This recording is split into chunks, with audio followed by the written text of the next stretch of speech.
I would like to thank you all for the active participation in this groundbreaking conference. This multilateral and multi-stakeholder forum is a timely response to the urgent need to create a safe and free online environment. More than ever, we need to engage member states, civil society, experts, the media, the private sector, and other actors in the strategic and action-oriented debate. As we all of us know and are aware, the use of modern digital technology has opened up great opportunities to freedom of expression, facilitating access, production, and sharing of information. But it has also caused considerable damage to the social fabric and even to the equilibrium of democracies. Subjective interpretations have been manipulated and presented as objective analysis of reality, disseminating disinformation and hate speeches. In the last General Conference, UNESCO's member states endorsed the principles of the Window +30 Declaration that established that information as a public good to which everyone is entitled. At the same time, the declaration also recognized that there are no easy solutions to modern digital challenges that can address in an efficient manner the protection against the potential harms and the defense of the fundamental freedoms.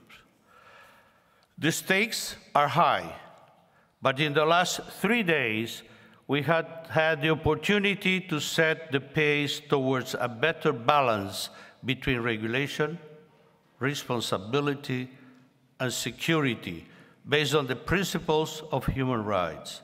Solutions can only be sustainable if they build on multiple fronts. Access to information, data protection, privacy, which are directly linked to the transparency of internet companies and the growing use of artificial intelligence, must be addressed in all its complexity, calling for concrete actions for the right to privacy and the reduction of digital divides. Member States' action to foster policies and legislation to reinforce the universal right to information as a human right is also of utmost importance, in line with the Sustainable Development Goal 16 of the United Nations 2030 Agenda. This implies greater transparency and preparation of institutions, including judicial and legal institutions, to dismantle the hotspots of disinformation networks and the end impunity in digital environments. It is in this spirit that in the last years, UNESCO has supported the training of judges to sharpen the work of professional or international standards related to freedom of expression, in partnership with institutions such the Inter-American Court of Human Rights and the Brazilian National School of Judges and FAN. Together with law enforcement, education and pluralistic and independent media are indeed cornerstones for the preservation of diversity of views and the opinions and the respect of the rule of law. As highlighted by the Director General, Audrey Azoulay, yesterday, media and information literacy must be further integrated as part of the education efforts of all societies to allow citizens to fully enjoy the right to freedom of expression using their critical capacity in a responsible manner. The role of young voices, as the Brazilian digital influencer Felipe Neto, that we had the opportunity to hear yesterday, are paramount to alert on the negative impact of online hate speeches to future generations.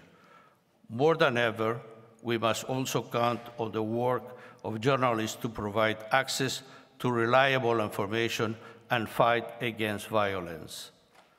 Peace Nobel Prize Maria Ressa and many other journalists present here today embodied the resilience of these professionals who put several times their life at risk to save other lives. The theme of the World Press Forum Day in 2022, Journalism Under Digital Siege, was precisely an alert about the dangers that the press is facing in the contemporary times, such as blocking online services, the piracy of websites, and privacy-related attacks. News media needs today long-standing and sustainable support to continue operating independently and to reinforce trust. Mesdames et messieurs, en ces temps de changements rapides, nous devons plus que jamais défendre les valeurs que nous partageons et renforcer notre engagement à faire des droits de l'homme notre boussole. Cette idée est au cœur de notre programme commun lancé par le secrétaire général des Nations Unies qui a appelé à une coopération internationale accrue pour reconnaître les communs numériques comme des biens publics mondiaux. Les entités des Nations Unies doivent unir leurs forces pour faire avancer cette idée et garantir l'accès universel à l'information. C'est pourquoi, avec les présidents de l'Assemblée générale des Nations Unies et du Conseil des droits de l'homme, nous avons pris l'initiative de publier une déclaration conjointe à l'occasion de la célébration de la Journée mondiale de la liberté de presse, appelant à créer un environnement plus sûr pour les journalistes professionnels des médias.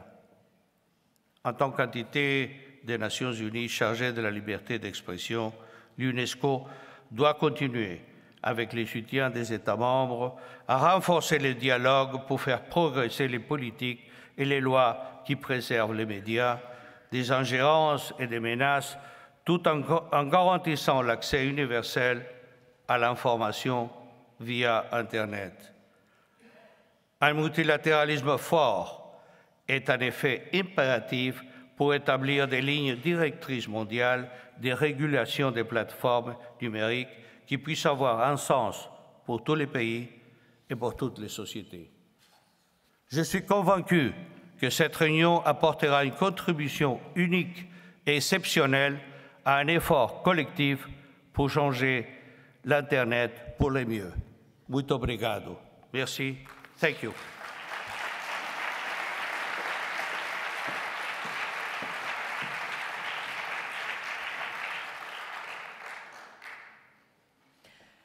Mr. Tawfik Jelassi, do you want to come to the podium?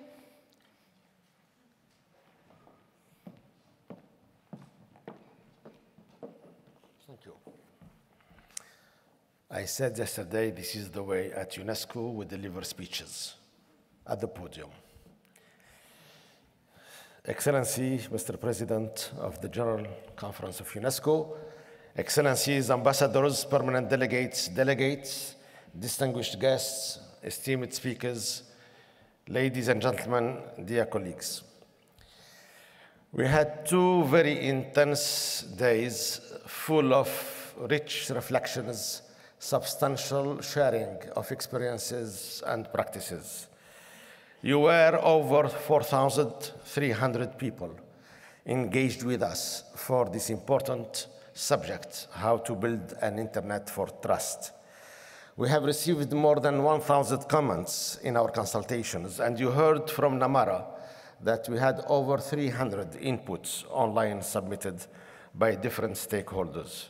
First of all, my deep thanks to all of you for your commitment, for your engagement, for the trust you have shown to this process. And of course, this conference was not an end in itself.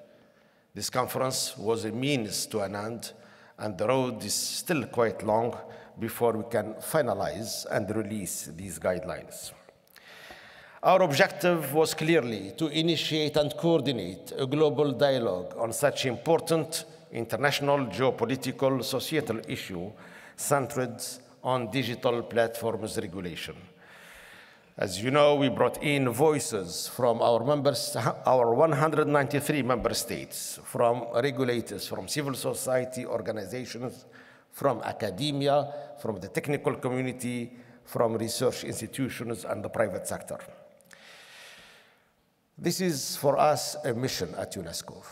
The mission has been for 77 years to promote the free flow of ideas by word and image. Today, we try to also continue promoting the free flow of ideas through digital means, through the internet as well. In addition to the responses we received, our digital platform stays open to all of you to continue sharing with us your views, providing us with your comments. And as you know, your comments on draft 2, which we posted early February, we would like to have them by March 8th, so we can then process them, integrate them, and produce the third draft of our guidelines by the end of March. We'll have another iteration of consultation on the next draft number 3, and that's why we did not set in stone a deadline for finalizing this process. We'll play it by ear based on what you tell us. Clearly, my colleagues and I have carefully listened to you, we have taken notes, and we are grateful to you because you shared your voice, provided your inputs. In the months to come, we are going to organize thematic consultations and regional consultations. And I heard the question and the comment to say, give us more time. Yes, we'll give you more time to consult with your experts, for member states to consult with their capitals, and to reflect on the next draft of the guidelines. This will include a session at our next World Press Freedom Conference, which will celebrate the 30-year anniversary of the World Press Freedom Day, next May 2nd and 3rd at the UN headquarters in New York City. If all goes well, and today our Director General, Madame Audrey Azoulay, said it in a tweet, if all goes well, we'll be launching the guidelines this coming September. But again, we need to have a milestone to work towards it. This is not final, definite, cast-in-stone deadline, but it's a target. As many have stated throughout the conference, there is no one-size-fits-all solution. Indeed, our guidelines need to be tailored to regional and national realities with one common approach in mind: full compliance with international human rights law. And would like here to reiterate that we have no plans to develop an intergovernmental normative instrument. We are not here for standard setting. That is not the approach we are at. We would like to provide these guidelines as a UNESCO Secretariat text that we believe could be a useful resource for national regulators all over the world, of course, for all stakeholders, as a good practice or as a model to follow. As we witnessed over the last 2 days, networks are essential for developing this process. And there are networks of regulators in different regions of the world.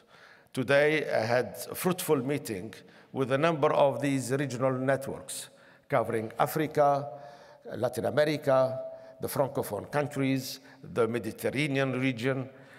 I'm very pleased to see that the presidents of several of these networks just published this afternoon a statement which includes the following paragraph, saying, "We affirm the availability of our respective networks to contribute to the creation and investment in a global, common, and multi-stakeholder space for debate and sharing best practices regarding the regulation of digital platforms."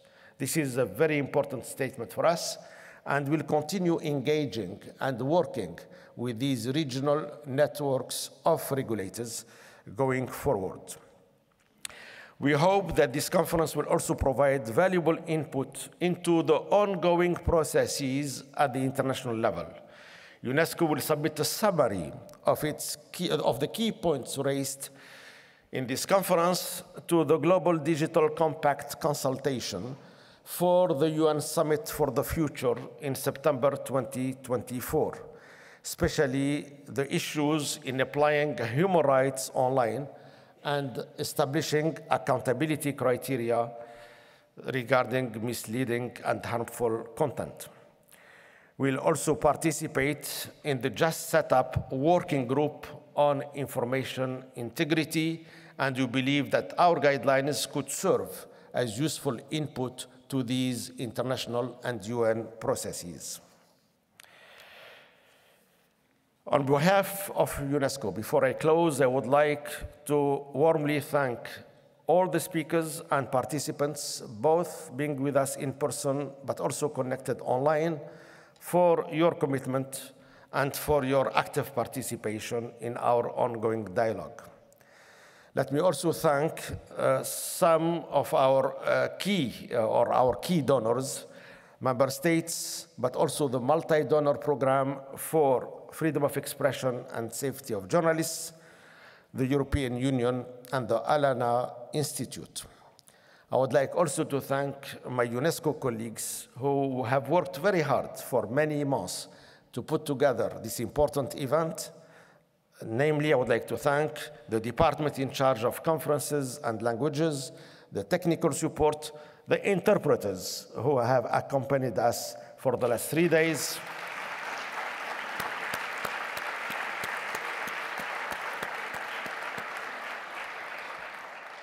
and special thanks to all my colleagues in the communication and information sector of UNESCO, who I would like to invite to come on stage so we can recognize you and we can properly thank you.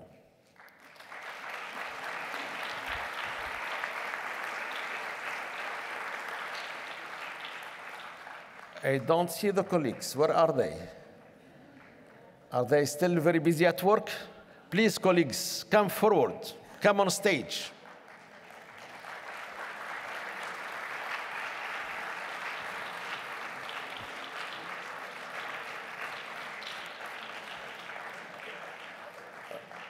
I hope that our rapporteur, Namara, is also off the screen and with the group to join us physically here.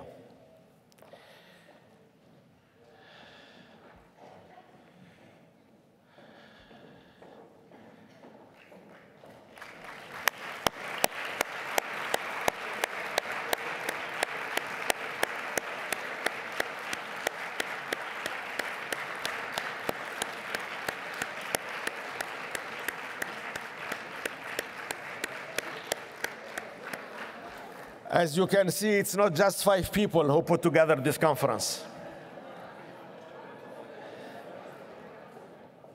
So again, a big round of applause to all the colleagues.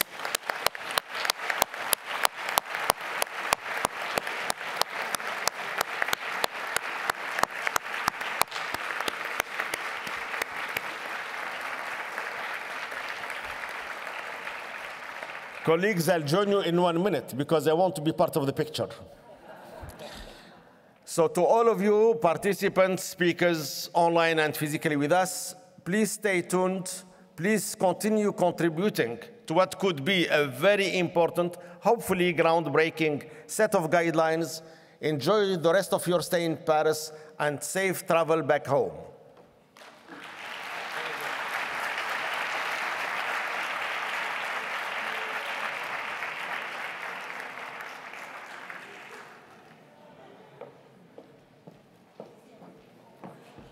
Thank you, everyone. I don't want to photobomb, but I just want to say also a big thank you to Chiara and Etienne for their music, and they will be leaving us with a musical interlude. Thank you very much, everybody.